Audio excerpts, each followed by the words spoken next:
The night was quiet in Maplewood, a small town in Tennessee. The church bells of New Hope Baptist Church had stopped ringing hours ago, leaving the streets silent except for the occasional passing car. Inside a modest two-story house, Pastor Elijah Carter parked his car in the driveway. He had returned early from a church retreat, eager to surprise his wife, Vanessa. Elijah and Vanessa had been married for 10 years, a seemingly perfect couple admired by the congregation. Vanessa was the picture of a devoted pastor's wife, kind, elegant, and always present for Sunday service. But that night, as Elijah turned the key in the door, a sickening feeling twisted in his stomach. The lights in the bedroom were on, and faint noises drifted through the hallway. Curious, he climbed the stairs, his heart pounding. He paused outside the bedroom door. The noises grew clearer, low murmurs and the rustling of sheets. Something was wrong. With a deep breath, Elijah pushed the door open. The sight before him shattered his world. Vanessa, his wife, was in bed with an older man, their bodies tangled in a way that left no room for doubt. The stranger's silver hair and wrinkled face struck Elijah instantly. But it wasn't just any man, it was Jacob Monroe, Vanessa's estranged father. For a moment the room froze in silence.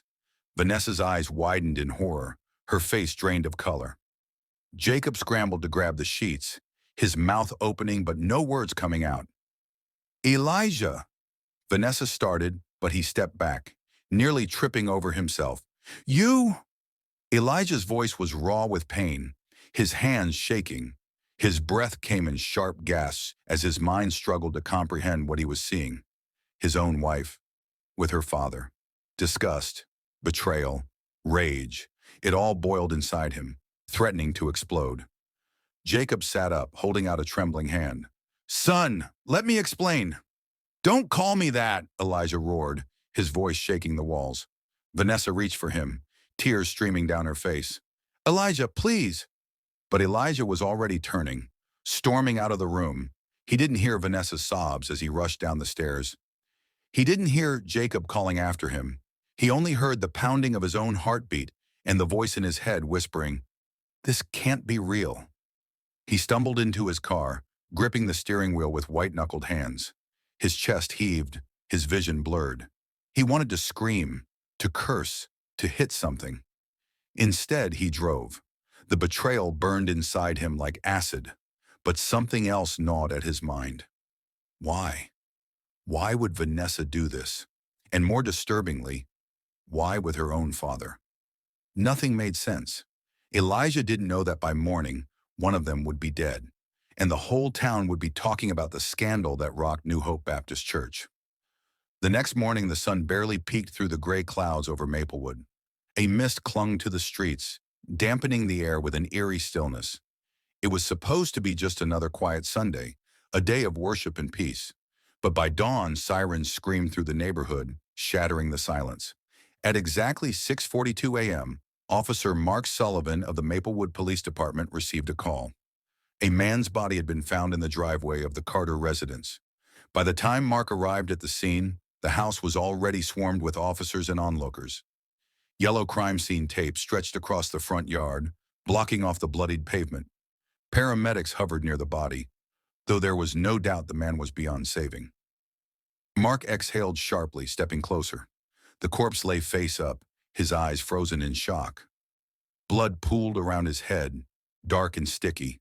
The back of his skull was caved in, as if struck by something heavy. A Bible lay near his outstretched hand, pages fluttering in the wind. Mark turned to one of the officers. "Who found him?" The officer, a young recruit named Daniels, checked his notepad. "A neighbor. Said she was out walking her dog when she spotted him. Called 911 immediately." Mark studied the body. The man was in his 60s, dressed in an expensive silk shirt now stained with blood. He looked familiar, but it wasn't until another officer muttered his name that it clicked. Jacob Monroe. Mark's head snapped up. Jacob Monroe, the estranged father of Vanessa Carter. His stomach twisted. This wasn't just any crime scene. This was a scandal waiting to explode. Just then, a wail came from the house. Mark turned to see Vanessa Carter standing on the porch, her face pale and streaked with tears. She was wrapped in a robe, her fingers digging into the fabric. Behind her, Elijah Carter stood stiffly, his face expressionless, his eyes distant. Mark approached. "Mrs. Carter, I need to ask you a few questions." Vanessa sobbed, shaking her head. I, I don't know what happened. I went to bed after Elijah left last night. I woke up and he was gone. Then I heard the sirens." Her voice cracked. "He's my father. Oh God, who would do this?" Mark's gaze flickered to Elijah. "Pastor Carter, where were you last night?" Elijah's jaw clenched. "I was driving around, trying to clear my head." His voice was tight, controlled. Too controlled. Mark folded his arms. "And what time did you come home?" "Around midnight." "Did you see Mr. Monroe after that?" Elijah's eyes darkened. Mark held his gaze, but Elijah didn't waver. Then Vanessa spoke, her voice barely above a whisper. "Do you think my husband did this?" Elijah flinched, the first real emotion breaking through his mask.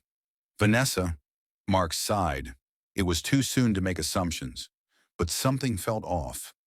"We're just gathering information. We'll need both of you to come down to the station for further questioning." Vanessa clutched her robe tighter, her eyes darting between her husband and the lifeless body of her father. Elijah remained silent. Mark turned back to the crime scene. One thing was certain. This was no accident. Someone had wanted Jacob Monroe dead, and Pastor Elijah Carter was at the top of the list. Detective James Callahan arrived at the crime scene just before noon.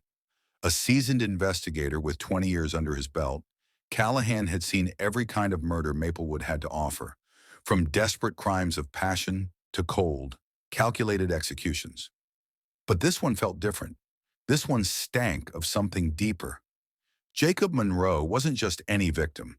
He was a man with secrets, a man who had clearly been in the wrong place at the wrong time. And the fact that he was found dead outside his own daughter's home made everything messier. Callahan knelt beside the body, studying the wound. The back of Jacob's head was split open, a clean yet brutal injury. The blood spatter suggested he had been hit from behind while standing, then collapsed onto the driveway. A single strike. Precise. A crime of passion or an execution. Callahan stood and motioned to the forensic technician, Lisa Graves. "Tell me what we have so far." Lisa adjusted her gloves and gestured to the bloodied pavement. "Blunt force trauma to the skull, likely caused by something heavy, maybe a hammer, a bat, or even a metal pipe. No defensive wounds, which means he either didn't see it coming or knew his attacker." Callahan looked toward the house. "Any signs of forced entry?" Lisa shook her head. "None. If the attack started inside, there's no evidence of struggle. But here's the interesting part." She crouched down and pointed at Jacob's hands. "See how the fingers are slightly curled? There's dirt under his nails, but no blood splatter on his palms. That means he was alive when he hit the ground, at least for a few seconds before dying." Callahan frowned. That meant Jacob wasn't killed instantly. He might have even seen his killer in his final moments. Mark Sullivan approached, his notebook in hand. "We've got the wife and husband at the station for questioning." Vanessa is a mess, crying her eyes out. "Elijah, he's playing it cool, but something feels off." Callahan glanced at the house again. "What do we know about Jacob Monroe? Why was he here in the first place?" Mark hesitated. "You're going to want to sit down for this one." Callahan raised an eyebrow. "Go on." Mark took a deep breath. "Last night, Elijah Carter came home early from his church retreat, and he caught his wife in bed with Jacob Monroe." Callahan blinked. "You're joking. I wish I was." Mark shook his head. Vanessa and Jacob had been estranged for years, but apparently they had some history, the kind that isn't supposed to exist between a father and daughter. Callahan's gut tightened. "You mean incest?" Mark nodded grimly. "That's what it looks like." Callahan rubbed his face. Jesus, this case had just taken a sick turn. If what Mark was saying was true, then Elijah Carter didn't just catch his wife cheating. He caught her in the most disturbing way possible. If Elijah had lost control, if rage had taken over.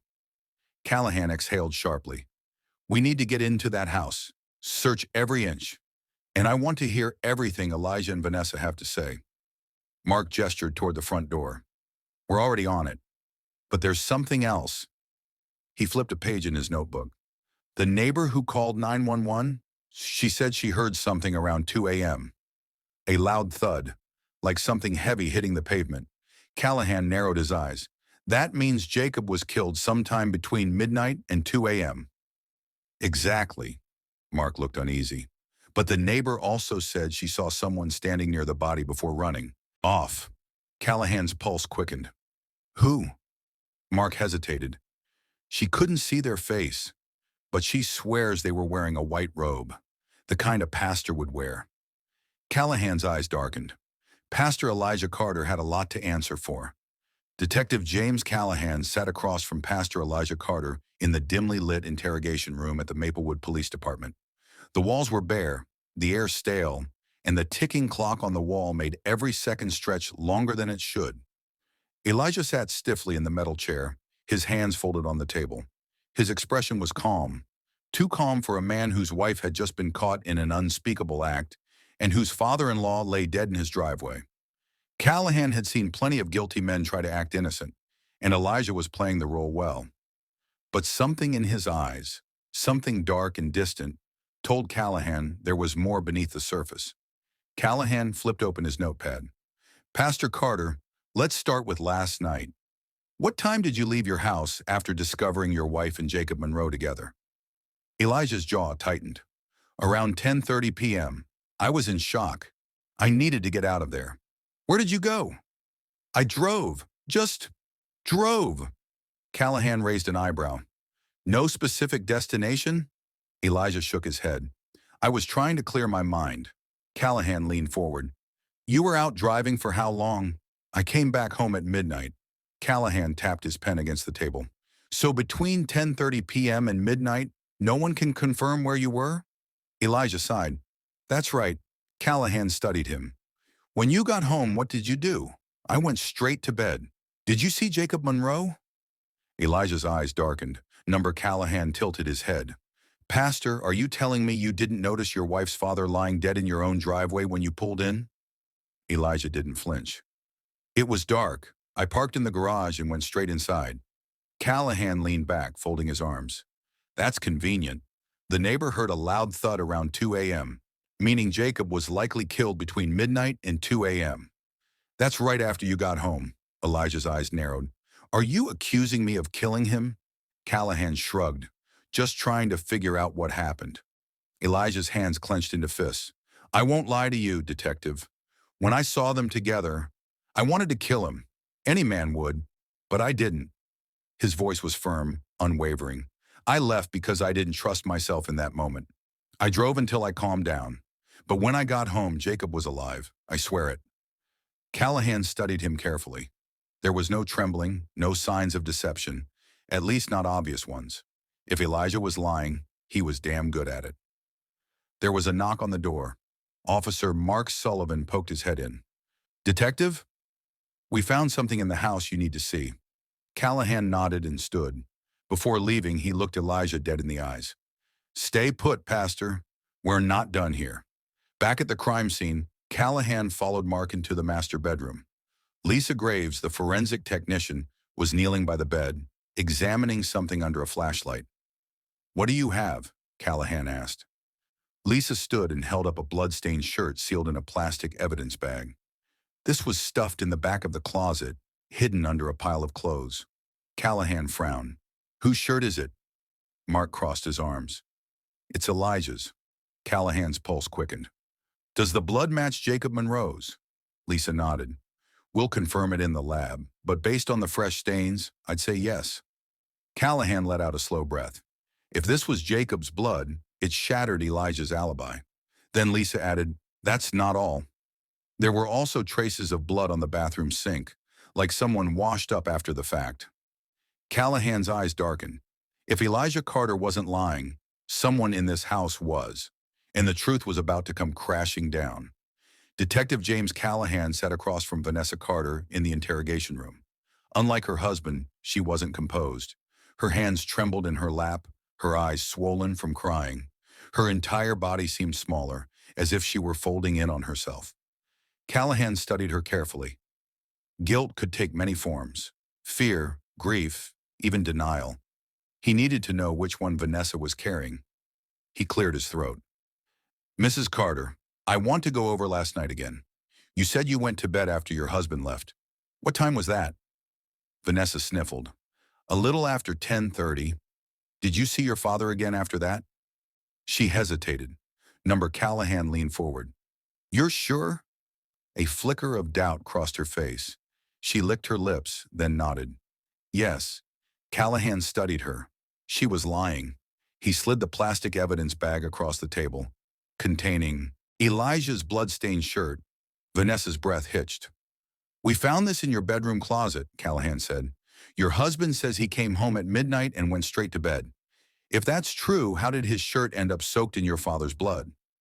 Tears welled in Vanessa's eyes. I don't know. Callahan kept his voice calm. Mrs. Carter, we're running tests on the blood found in your bathroom sink. If someone tried to clean themselves up after the murder, we'll know soon. He paused. Did your husband kill Jacob Monroe? Vanessa's lower lip quivered. She shook her head violently. No, he didn't do it. Callahan tilted his head. Then tell me what happened. Vanessa opened her mouth, but no words came out. Then she did something Callahan didn't expect. She buried her face in her hands and sobbed. I didn't want this, she choked out. I didn't want any of this. Callahan let the silence hang for a moment. He had seen this before, people breaking under the weight of secrets. He just had to push a little further. Mrs. Carter, he said gently, was your father blackmailing you? Vanessa's sobs grew louder. She rocked in her chair, gripping her arms. Callahan waited. Then finally she whispered, Yes. Callahan's stomach tightened. He had suspected as much. Vanessa wiped her nose, her voice barely above a whisper. He came back into my life 6 months ago. At first he said he wanted to fix things, that he regretted everything. But then he started asking for money. Small amounts at first, then more. When I refused, he threatened to tell Elijah everything. Callahan narrowed his eyes. Tell Elijah what? Vanessa looked up, eyes filled with shame. That he wasn't my real father. Callahan's pen froze mid-note. What? Vanessa swallowed hard. My mother had an affair. Jacob Monroe was never supposed to be in my life. But when my mother died, he found out the truth. He knew I was his daughter. And when he came back, he wanted me. To control me. To own me. He said I owed him. A wave of nausea rolled through Callahan. So last night, was it really the first time your husband caught you together? Vanessa looked down, ashamed. Callahan felt a cold chill settle over him. Jacob Monroe hadn't just been blackmailing Vanessa. He had been abusing her for years, and she had been too trapped to escape. He set his pen down. Mrs. Carter, did you kill your father? Vanessa's eyes widened in horror. No, I swear I didn't. Callahan sat back. If she was telling the truth, then someone else had. And right now there was only one other person in the house that night. Elijah Carter. Detective James Callahan left the interrogation room feeling the weight of Vanessa Carter's confession pressing against his chest. The story she told painted a picture of a woman trapped in an unbearable nightmare, blackmailed and manipulated by the very man who was supposed to protect her. It explained her fear, her grief, and why she had been so hesitant to speak. But it didn't explain the murder.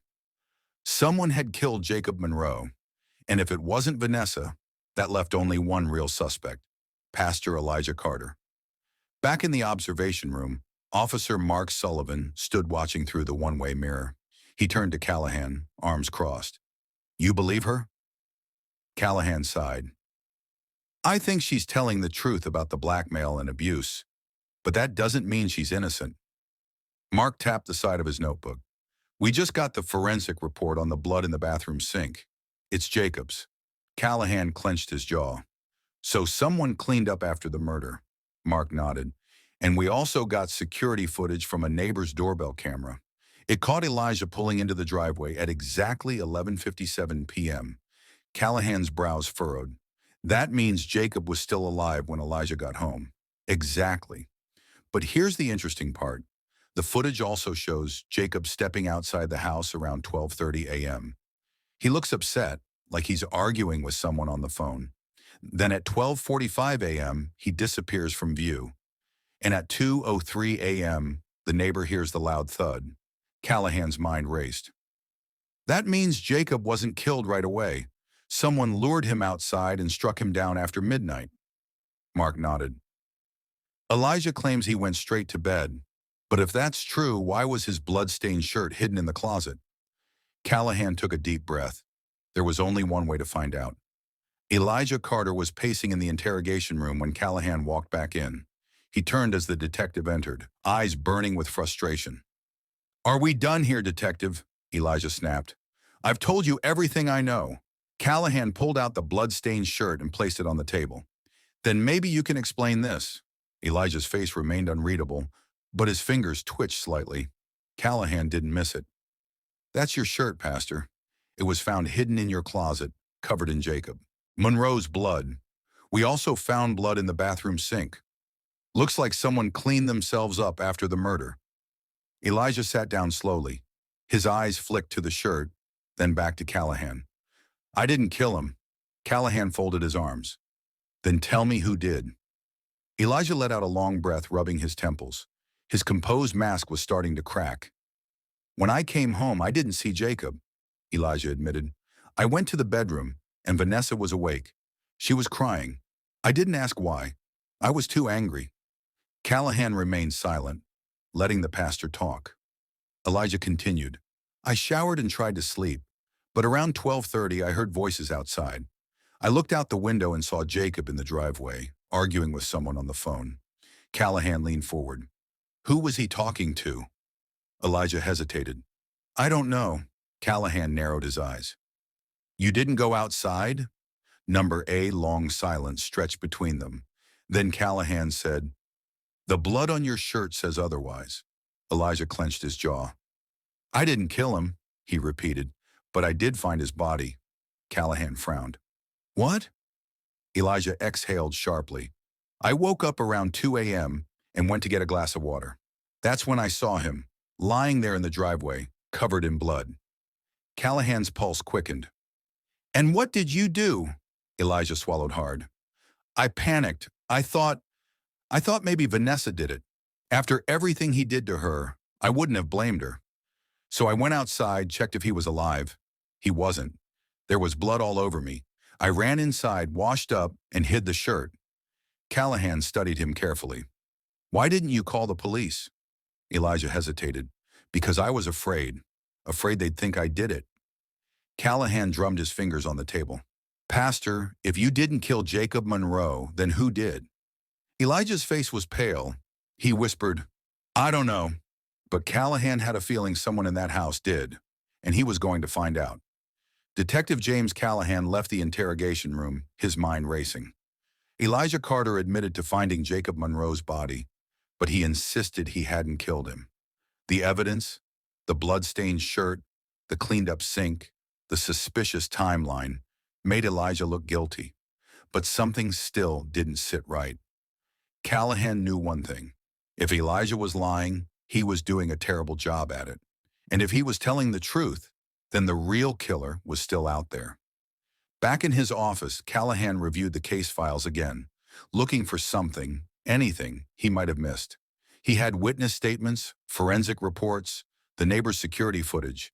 But there was one person he hadn't questioned yet, the housekeeper. Her name was Martha Owens, a quiet woman in her late 50s who had worked for the Carters for 3 years.